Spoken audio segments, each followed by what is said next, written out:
হাতের মধ্যে দেখবে বলা হবে করাগ্রে বসতে লক্ষ্মী, অর্থাৎ কর মানে হাত, হাতের প্রথম ইয়েতে কে বসে আছে? লক্ষ্মী বসে আছে আমাদের, লক্ষ্মী বসে।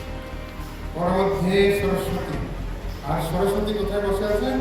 করের মাঝখানে, হ্যাঁ মাঝখানে। আর করমূলে তো গোবিন্দ, বিষ্ণু বা গোবিন্দ আমাদের এই যে করমূল আছে এখানে বসে আছে। তাহলে কি হবে? করাগ্রে বসতে লক্ষ্মী, কর মধ্যে সরস্বতী, করমূলে তো গোবিন্দ, প্রভাতে করদর্শনম। এবার আমার সঙ্গে সঙ্গে তোমরাও সবাই এরকম করো, আমি বলার পরে তোমরা বলবে। করাগ্রে বসতে লক্ষ্মী,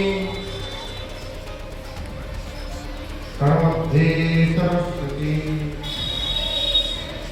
করমূলে তো